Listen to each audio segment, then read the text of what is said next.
Base citation के dock citation कर चुके हो। अज असीं शुरू करांगे BSc फाइनल साडा 5th सैम है कंडक्टिविटी साइटेशन। वो भी बेसिक फंडस बेसिक पॉइंट्स की ने पहला सानू क्लीयर होने चाहिए। तुसीं लोअर क्लास भी पढ़े ने बट आपां इत्थे वो करांगे कि आपां रीकैप करांगे तां ही फिर अगे चल सकते हैं। ठीक है, थोड़ा टॉपिक अज करांगे थोड़ा मंडे। ठीक है, सो राइट नाउ कंडक्टिविटी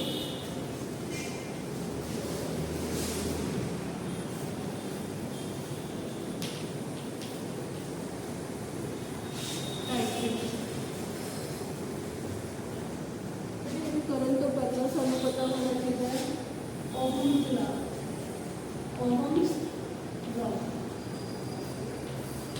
मैं इत्थे गल करनी कि ओहम्स लॉ जिहड़ा ओहनूं ओबे करदे बोथ इलैक्ट्रोलाइटिक कंडक्टर और मैटैलिक कंडक्टर। सो इस तो पहला कि मैं ओहम लॉ की गल करा सानू पता होना चाहिए what are conductors. What are conductors? Substance ये भी सॉलिड जो चार्ज ਨੂੰ कैरी करते हैं ma'am or any you can say solution in water or molten state of a substance which allow the passage of electricity through it, that is the conductor. ठीक है जी, so you know the definition now what is conductor? conductor clear हो गया। conductor सबसे दो तरह में क्या बेटा? इंसुलेटर मैकेनिकल कंडक्टर ਤੇ ਇਲੈਕਟ੍ਰੋਲਾइटिक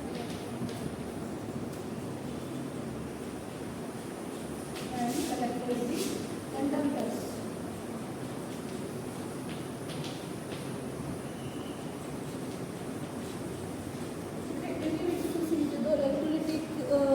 मैकेनिकल कंडक्टर की गल कर लीए मैटल्स। मैटल्स जोड़े हैं वो की करदियां ने बेटे? मैटल्स जोड़े ने वो you know like the metal की प्रॉपर्टी है they allow the passage of electricity through them. Metals generally solid except mercury, hydrogen, which is a liquid. So they allow the passage of electricity through them. How they allow the passage of electricity? Because ਤੁਹਾਨੂੰ ਪਤਾ ਕਿ metals ਜਿਹੜੀਆਂ ਨੇ ਉਹ large size ਹੁੰਦੇ ਆ ਹੈ ਨਾ। ਲਾਰਜ ਸਾਈਜ਼ ਤੇ ਉਹਦੇ ਵਿੱਚ ਕੀ ਹੁੰਦਾ ਹੈ? ਸੈਂਟਰ ਦੇ ਵਿੱਚ ਨਿਊਕਲੀਅਸ ਮੈਟਲ ਐਟਮ ਦੀ ਗੱਲ ਕਰੀਏ ਪੋਜ਼ਿਟਿਵਲੀ ਚਾਰਜ ਨਿਊਕਲੀਅਸ ਉਹਦੇ ਅਰਾਊਂਡ ਵੈਲੈਂਸ ਸ਼ੈਲ 'ਚ ਇਲੈਕਟ੍ਰੋਨ ਰਿਵੋਲਵ ਕਰ ਰਹੇ ਹੁੰਦੇ ਆ। ਸੋ ਯੂ ਨੋ ਕਿ ਵੈਲੈਂਸ ਸ਼ੈਲ ਦੇ ਇਲੈਕਟ੍ਰੋਨ ਜਿਹੜੇ ਆ they are loosely held with the nucleus with the nuclear attraction. So loosely held है तो अपन असी किता एक इलेक्ट्रॉन सी मॉडल कि इलेक्ट्रॉन क्योंकि लूजली हेल्ड होंगे with the nuclear charge nucleus. So obviously आप इदा मानते हैं कि वैलेंस शैल के इलेक्ट्रॉन को छड़ के बाकी सारे आप electron along with positive charge nucleus उन्होंने आप मानते हैं कर्नल।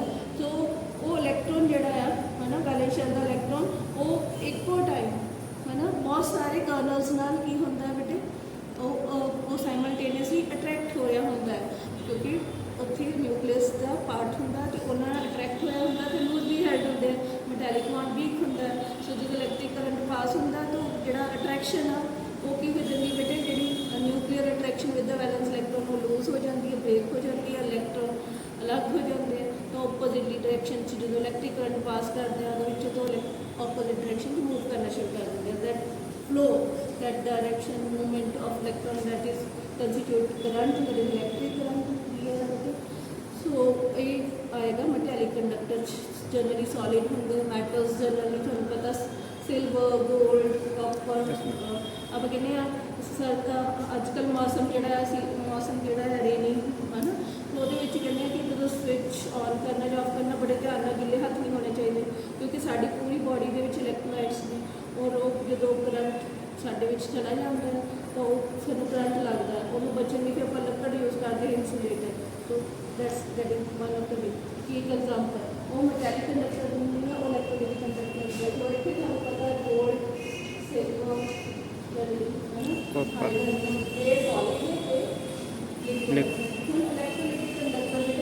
आयन विच इलैक्ट्रोलाइटिक कंडक्टर की गल करते जो आप मोल्टन NaCl लईए सोडियम क्लोराइड या फिर असी एक्वा NaCl सोल्यूशन लईए है ना ये allow the passage of electricity through that. So what are the electrolytic conductors? These are the conductor of the substance which are either in their aqueous solution form or molten state allow the passage of electricity through them, that they are called electrolytic conductor. And you know the phenomena of electrolysis है ना. तो तुसी इत्थे जो तुसी NaCl में molten लिया है केमिस्ट्री मतलब केमिकल रिएक्शन, ये जो मैं मोल्टन लिया बेटे हीट कर लिया तो मोल्ट हो गया, मेल्ट हो गया, एंड इलेक्ट्रिसिटी पास हो गई. इलेक्ट्रोलाइसिस लाइसिस की होते हैं ब्रेक डाउन. ठीक है, इलेक्ट्रॉन मीन इलेक्ट्रिसिटी. इलेक्ट्रिसिटी की करेगी स्टोर करेगी के लिए सोडियम आयन और chloride chloride sodium ion and chloride. बेटे थानू पता कि जो ओबवियसली की होगा है ना, इलेक्ट्रोलिटिक सेल्स जो तुसी गल करदे सी आ वेसल विच दो इलेक्ट्रोलाइट लगाए अपन है ना, आह की होएगा negative and positive and battery का इन्ना इलेक्ट्रिक विच अपन NaCl मोल्टन लिया. ठीक है जी, NaCl मोल्टन लिया तो अल्टीमेटली Na पॉजिटिव नेगेटिव चला जाएगा. Cl नेगेटिव जो एनोड सॉरी एनाइन एनोड की तरफ मूव करेगा positive end of the battery. Positively charge and cathode की तरफ मूव करेगा. You know negative end of the battery जो वो की होएगा कैथोड और positive end of the battery की होएगा एनोड. सो ये मूव करेगा टुवर्ड्स कैथोड. To anode. ठीक है बेटे, ये किस तरह मूव करेगा एनोड की तरफ. तो थानू पता कैथोड की होती है reduction gain of electron, cathode पे रिडक्शन एनोड पे ऑक्सीडेशन. यू नो ऑक्सीडेशन होता है लॉस ऑफ इलेक्ट्रॉन. ठीक है, कि ओवरऑल ਜਿਹੜਾ ਹੈ प्रोसैस ना लॉस ऑफ इलेक्ट्रॉन नज़र आता ना गेन ऑफ इलेक्ट्रॉन नज़र आता. और सानू पता है थोरेटिकली कि ये रिडक्शन होएगी कैथोड पे, एनोड पे की होएगी oxidation that is loss of electron. But जो ये हम आप एट एनोड देखेंगे that is a positive and है ना ऑक्सीडेशन हो रही है तो Cl chloride anti electron lose करेगा. यू नो वेरी वेल, ये देखो तीन लोन के अलावा नेगेटिव चार्ज, एक अपना इलेक्ट्रॉन लूज करेगा. ठीक है बेटे, ये हम एटम हो गया न्यूट्रल एटम है ना. न्यूट्रल एटम जो अनस्टेबल हो मतलब वो टेंडेंसी होती है इमीडिएटली कंबाइन करने. तो एनदर उत्थे कई क्लोरीन एटम बन गए, उन्होंने कंबाइन करके बेटे की बना देगा क्लोरीन मॉलिक्यूल. और क्लोरीन गैस से बॉन्ड हो जाएगी एट एनोड. फिर अपन करिए बेटे जो reduction at cathode that is negative end of the battery की होना बेटे रिडक्शन. ठीक है, रिडक्शन होनी है फिर Na पॉजिटिव जो इलेक्ट्रॉन लूज किया ये की करेगा गेन करके तारे से चेंज करेगा बेटे सोडियम मेटल. ठीक है, तो वो डिपॉजिट हो जाएगी थले थले बैठ जाएगी इलेक्ट्रोड में कैथोड. ठीक है, इदा हम आप लगते करते NaCl इलेक्ट्रॉन जो इलेक्ट्रिसिटी पास करते हैं तो आप कह रहे हैं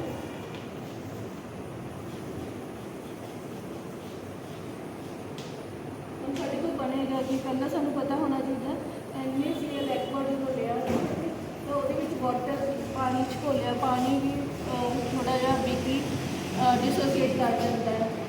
H पॉजिटिव है फिर OH नेगेटिव है. NaCl जो एक्वस घुलेगा वो कैसे जो हो जाएगा डिसोसीएट हो जाएगा और फोर्स ऑफ रिएक्शन आयनिक को ब्रेक कर देगा. इलेक्ट्रिक कांस्टेंट वाटर का ज़्यादा हो है ना. सो हम दो आयन जोड़े सोडियम आयन पे H पॉजिटिव आयन प्रोटोन वो मूव करेंगे towards negative end of the Cl negative और हाइड्रोक्सिल आयन क्लोराइड आयन पे हाइड्रोक्सिल आयन मूव करेंगे टुवर्ड्स तो मतलब इतने ऑक्सीडेशन होनी है, इतने रिडक्शन होनी है. सो एट एनोड की होएगा बोले कि एनोड पे जोड़ा है सी चेंज हो जाएगा. फिर इसी तरह जोड़ा है मतलब इलेक्ट्रॉन लूज करने की टेंडेंसी ज़्यादा होएगी क्लोरीन क्लोराइड आयन की as compare to hydroxyl ion. तो एक chlorine free radical chlorine not free radical chlorine atom chlorine atom में मिलकर क्लोरीन गैस रिलीज कर देगा एट एनोड. पिछे की बच गया सोल्यूशन के OH नेगेटिव आयन. फिर उस हाइड्रोक्सिल आयन एट कैथोड की होएगा रिडक्शन है ना। इट मीन सोडियम आयन और H पॉजिटिव आयन चो तेरी टेंडेंसी है जी इलेक्ट्रॉन गेन करेगी ज़्यादा होएगी और H पॉजिटिव की ज़्यादा होएगी। तो वो की करेगा ये जो है इलेक्ट्रॉन यूज किया वो एक गेन कर देगा। न्यूट्रल और रेडिएशन हाइड्रोजन से चेंज होएगा वो अनस्टेबल होएगा। उससे बहुत सारे हाइड्रोजन एटम होने की सैंपल जो होंगे मिलियन बिलियन का होंगे हाइड्रोजन गैस रिलीज होगी ना। मतलब कि मैं इतने रिएक्शन जो इलेक्ट्रोलाइसिस का लिख रहा थी कि H2 गैस रिलीज हुई कैथोड पे है ना बेटे, Cl2 गैस रिलीज हुई बेटे एनोड पे। तो सॉल्यूशन भी बन गया NaOH अल्कलाइन। ठीक है, वन ऑफ द मैथड है NaOH सॉल्यूशन प्रिपेयर करने का।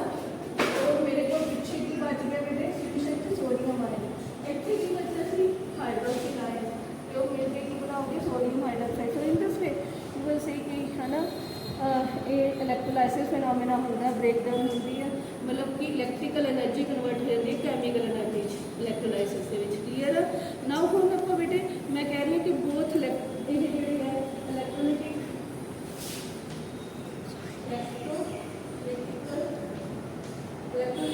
Conductor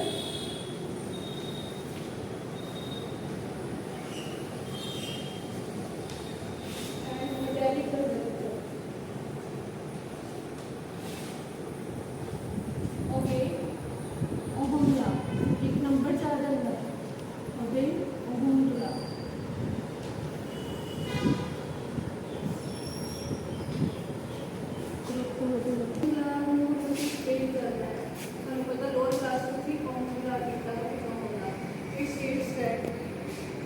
the strength of an electric current I, strength of an electric current I pass through a conductor।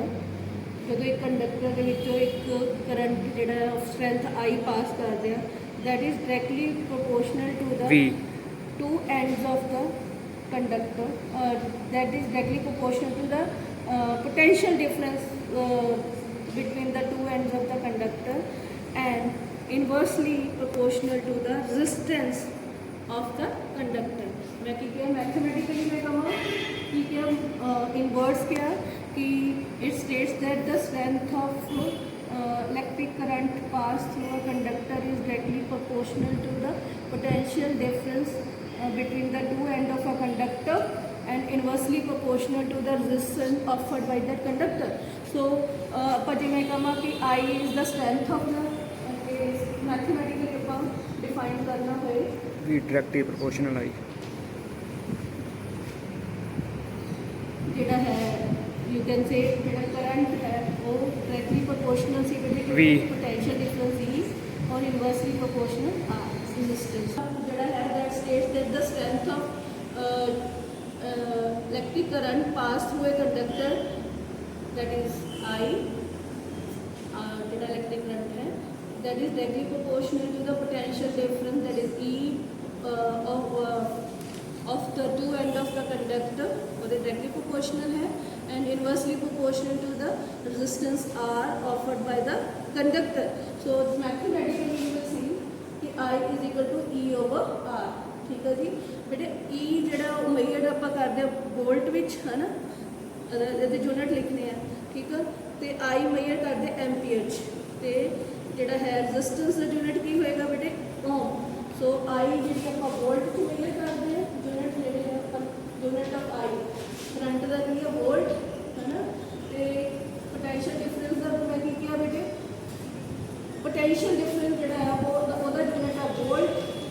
ठीक है तो आई का एम्पीयर ठीक है जी आर रेजिस्टेंस का की है ओम। ठीक है बेटे ठीक है ओम ओम नू इदा लिखते हैं आप इदा भी लिखते हैं कौन बोलो ठीक है। सो कंडक्टेंस जी है किसी conductor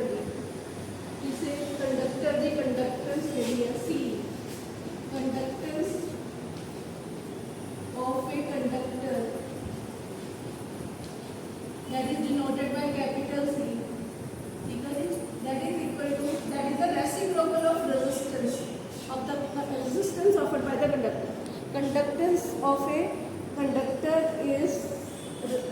reciprocal of the resistance offered by that conductor. ठीक है जी। सो जो रेजिस्टेंस का यूनिट बेटे ओम है ना, यूनिट फिर कंडक्टर से की होगा 1 बाय ओम। ठीक है, 1 बाय ओम मीन ओम इनवर्स मोहो भी कहते हैं बेटे, की कहते हैं मोहो। क्लियर बेटे। हुण ਉਹਦੇ ਤੋਂ ਬਾਅਦ ਤੁਸੀਂ ਆ ਜਾਓ कि रेजिस्टेंस से स्पेसिफिक रेजिस्टेंस विच की relation resistance and specific resistance. Resistance जी है ऑफर्ड बाय अ कंडक्टर उन्होंने डिनोट करते आर के नाल एंड स्पेसिफिक रेजिस्टेंस ਨੂੰ ਰੋ ਦੇ ਨਾਲ। ठीक है बेटे। सो पहला सानू पता होना चाहिए किसी कंडक्टर की जी रेजिस्टेंस है वो at a definite temperature directly proportional होंगी है to the length of the conductor, inversely proportional होंगी है area of cross section of the conductor. So इत्थे तुसीं लिखोगे कि रेजिस्टेंस जिहड़ा है resistance R of which conductor at definite temperature okay the directly proportional of it small l, that is the length of the conductor and inversely proportional to area of cross section of the conductor, that is A। so beta ina दोनों ਨੂੰ combine करके मतलब r left hand side ਜਿਹੜੀ ਹੈ अगर same तो दोनों equation ਦੀ right hand side ਨੂੰ मतलब ਆਪਾਂ ਨੂੰ combine कर सकते हो, combining the equation। so resistance directly proportional to L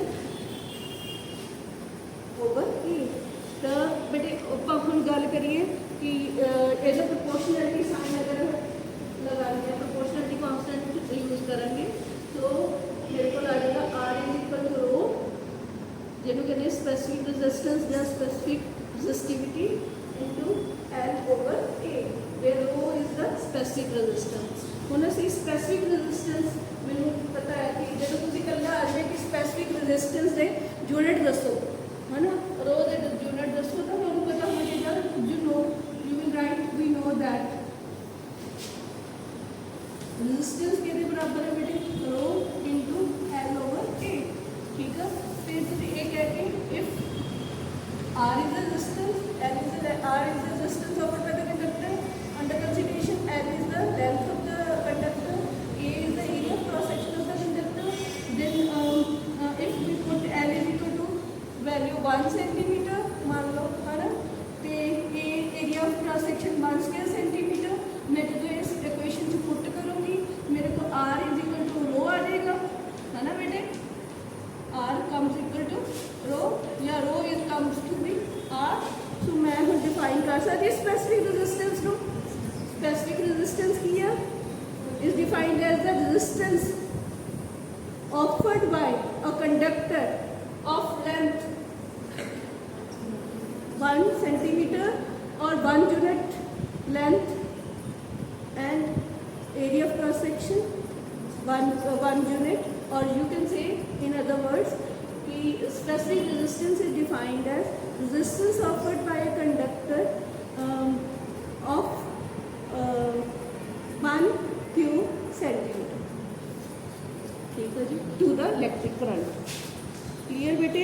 हुण ਇਹਦੇ ਅਸੀਂ यूनिट लिख सकते हैं, यू नो द यूनिट है ना, रो की वैल्यू पता है, बोलो जो आह वी नो तो दैट करके ही लवांगे ਆਪਾਂ इक्वेशन 1 वी नो दैट है ना, रो के बराबर हो जाएगी बेटे R बैठ ही गया, A ऊपर चला गया, L नीचे आ गया, मेरे को हम वैल्यू की आ गई रेजिस्टेंस आ गई यूनिट ऑफ या की कहते A का एरिया का स्क्वायर सेंटीमीटर ओवर सेंटीमीटर, एक मिनट का वैल्यू कट के ऊपर चला गया मतलब 2 - 1 1 हो गया, तो इसका रो का यूनिट भी हो गया of centimetre.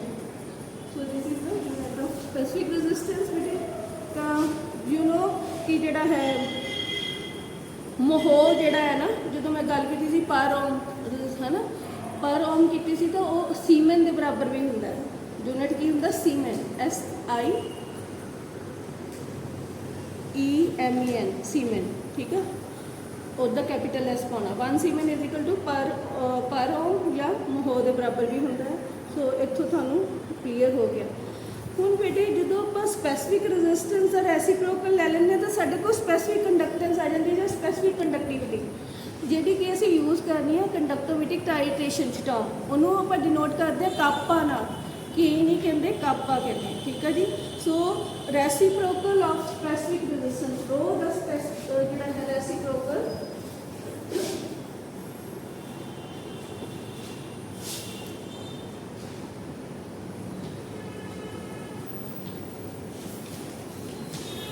that is specific resistance, that is called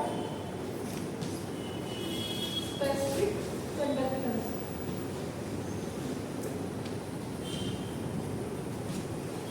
Or specific conductivity.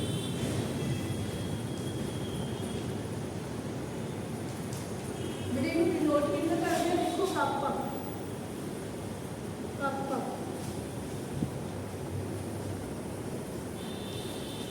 एक नूडल कापा देना, ठीक है बेटे। ਉਹਦਾ मतलब मैथमेटिकली कापा के बराबर है बेटे, मैथमेटिकली 1/4 है। You know, they say this is equation number 1. You right, we know that. Rho के बराबर है बेटे, resistance into area over length. Now put the value rho from equation 2 in equation 1. Kappa. मतलब इसमें हमारी मीटिंग चल रही है इक्वल टू जैसे 1/rho rho की वैल्यू हम 1/rho है ना, वैल्यू पुट की value r into a over l, इसका मतलब हम 1/r फैक्टराइज कर रहे हैं into l over a, ठीक है जी। सो 1/r के बराबर होता है कंडक्टर से kappa is equal to conductor into l over a। इतनी बंद कर देंगे ਜਿਹੜਾ ਹੈ ਕਾਪਾ, that is specific conductance, that is the product of conductance and that of the length of the conductor and inversely proportional to area of cross section, ਠੀਕ ਹੈ ਜੀ। ਸੋ ਇਹਦੇ ਵਿੱਚ ਬੇਟੇ ਇਹਦੇ ਜਦੋਂ ਆਪਾਂ ਯੂਨਿਟ ਦੀ ਗੱਲ ਕਰਨੀ ਹੈ ਸਪੈਸੀਫਿਕ ਕੰਡਕਟੈਂਸ ਦੇ, ਤਾਂ ਸਾਨੂੰ ਪਤਾ ਹੋਣਾ ਚਾਹੀਦਾ ਪਹਿਲਾਂ ਤਾਂ ਡੈਫੀਨੇਸ਼ਨ ਹੈ ਨਾ, ਡੈਫੀਨੇਸ਼ਨ ਦੇ ਲਈ ਉੱਧਰ ਮੈਂ ਇਹ ਵਾਲਾ ਰਿਲੇਸ਼ਨ ਮੇਰੇ ਕੋਲ ਆ ਗਿਆ।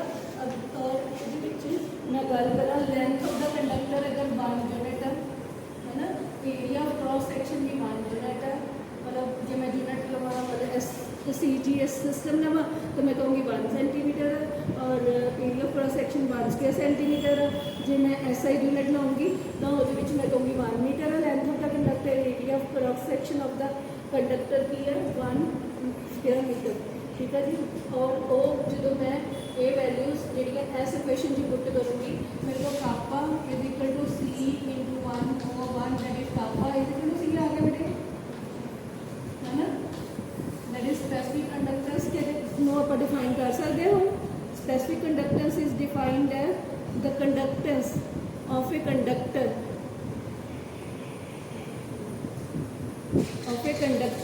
Of unit length and unit area of cross section. जे असी स्क्वेयर मतलब सेंटीमीटर के गल करते हैं तो specific conductance is defined as the conductance of the conductor when the length of the conductor is 1 centimetre and area of cross section of it is 1 square centimetre. Clear है बेटे?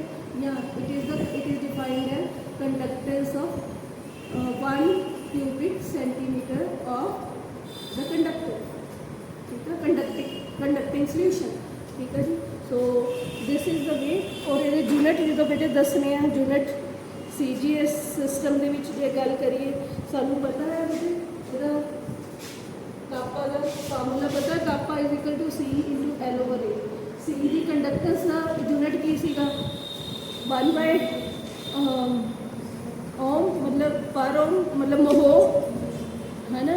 तो एक लेंथ का अगर मैं CGS सिस्टम से लगा centimetre, area cross section square centimetre, ये ऊपर जाएगा सेंटीमीटर माइनस पावर -2 हो जानी है, ये +1 है। तो -1 आ गई, तो मेरे को यूनिट आ गया कापा का यूनिट जोड़ा है क्या है बेटे पर सेंटीमीटर या मोहो पर सेंटीमीटर है ना, या फिर पर ओम की कहते हैं सीमेन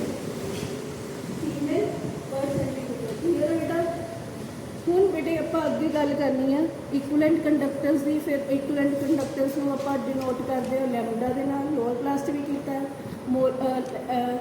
ਲੈਮਡਾ ਪਾ ਕੇ ਉਹਦੇ ਰਾਈਟ ਹੈਂਡ ਸਾਈਡ ਸਕ੍ਰਿਪਟ 'ਤੇ ਕਿਊ ਪਾਵਾਂਗੇ, ਅਤੇ ਜਿਹੜਾ ਮੋਲਰ ਕੰਡਕਟੈਂਸ ਹੋਏਗੀ ਉਹਨੂੰ ਆਪਾਂ ਡਿਨੋਟ ਕਰਾਂਗੇ lambda, right hand side subscript ਆਏਗੀ ਐਮ। ਠੀਕ ਹੈ ਜੀ, ਯਾਦ ਹੋਵੇ ਤੁਹਾਨੂੰ ਤਾਂ ਉਹਦੀ ਆਪਾਂ ਗੱਲ ਕਰਾਂਗੇ।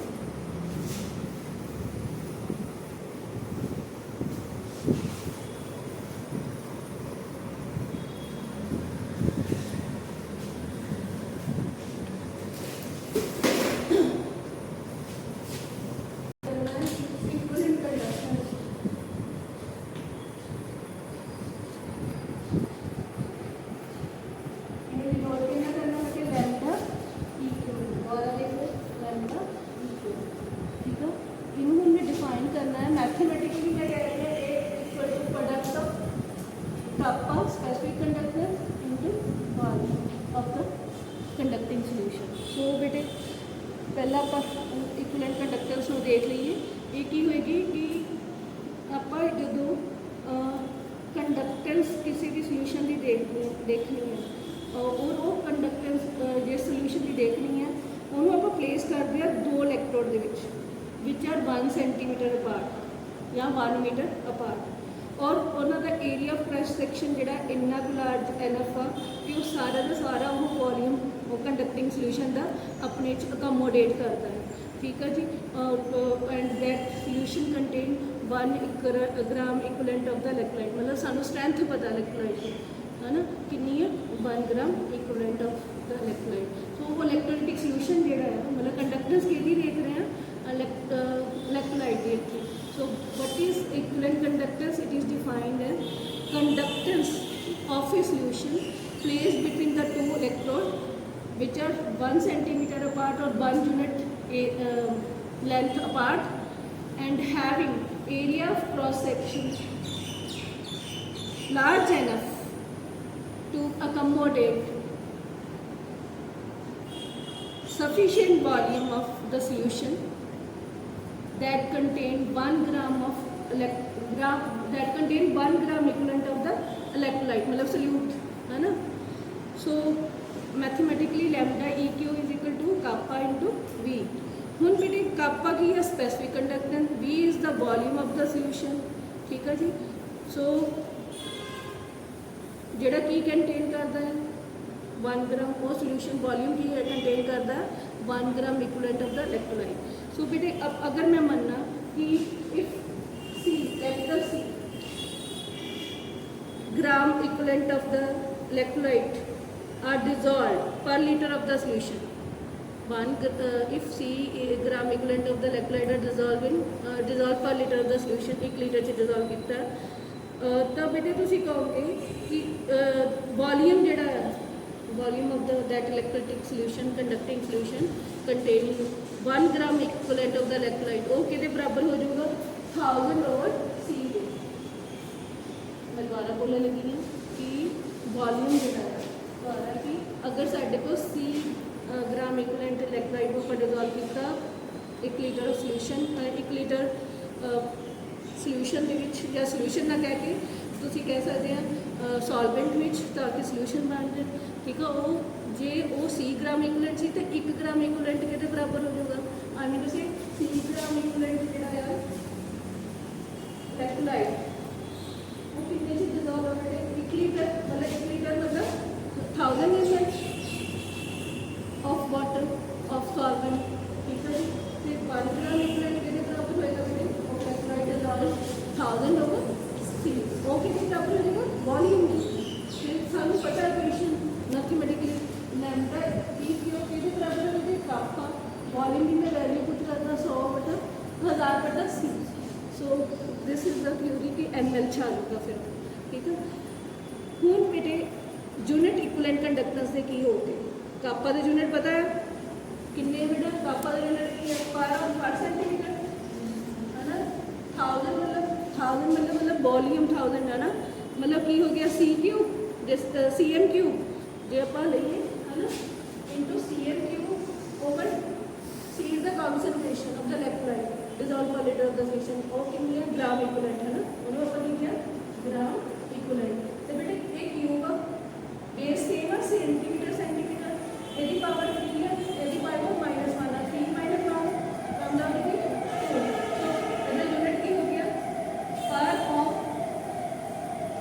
पर ग्राम इक्विवेलेंट